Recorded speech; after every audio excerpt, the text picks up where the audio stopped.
3 वर्षका एक अमेरिकी बालकले अत्यन्त दुर्लभ रोगका कारण बिग्रिडो स्वास्थ्यलाई रोक्नका लागि गरिएको विश्वकै पहिलो जिन थेरापीबाट असाधारण सुधार देखाएका छन्। क्यालिफोर्नियाका ओलिभर चु नामका बालकमा भएको हन्टर सिन्ड्रोम MPS II नामको वंशानुगत रोगले शरीर र दिमाग दुवैमा क्रमशः क्षति पुर्याउने गर्दछ। सामान्यतया यो रोगको गम्भीर स्वरूप भएका बालकहरू 20 वर्ष नपुग्दै ज्यान गुमाउने गर्छन्।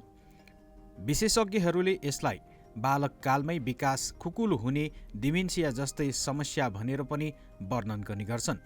दोषपूर्ण जिनका कारण ओलिभरको शरीरले कोषहरू स्वस्थ राख्न आवश्यक महत्त्वपूर्ण इन्जाइम बनाइरहन सक्दैनथ्यो। यही समस्यालाई रोक्ने उद्देश्यले रोयल म्यानचेस्टर चिल्ड्रेन अस्पतालका चिकित्सकहरूले ओलिभरको आफ्नै रक्तबाट स्टेम सेल निकालेर प्रयोगशालामा जिन परिमार्जन गर्ने उपचार सुरु गरेका थिए।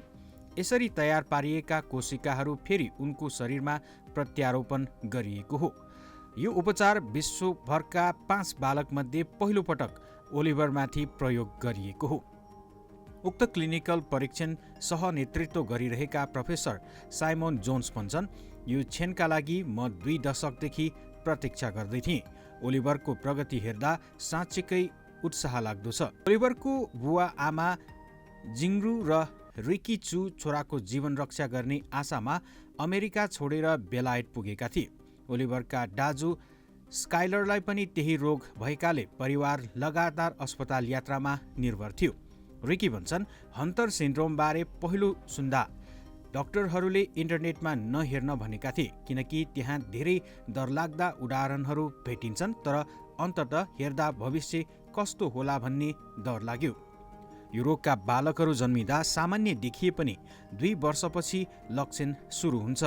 शारीरिक बनावटमा परिवर्तन, चालढाल कडा हुनु, हड्डी र जोर्नीको समस्या, मुटु र कलेजोमा असर तथा गम्भीर अवस्थामा मानसिक क्षमतामा तीव्र गिरावट।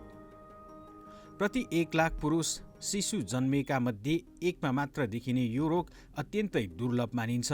हालसम्म उपलब्ध एकमात्र औषधि एलेप्रेजले शारीरिक लक्षण केही कम गर्ने भए पनि दिमागसम्म पुग्न नसक्ने भएकाले बौद्धिक क्षमतामा भने सुधार ल्याउन सक्दैन।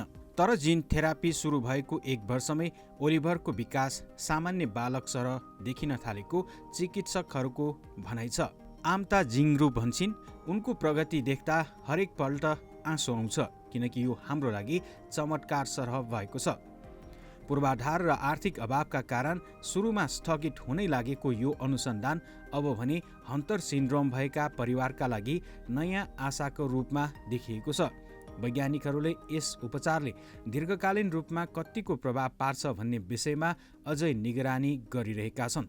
तर ओलिभरको प्रगति यस क्षेत्रको सबैभन्दा ठूलो उपलब्धिमध्ये एक मानिएको छ।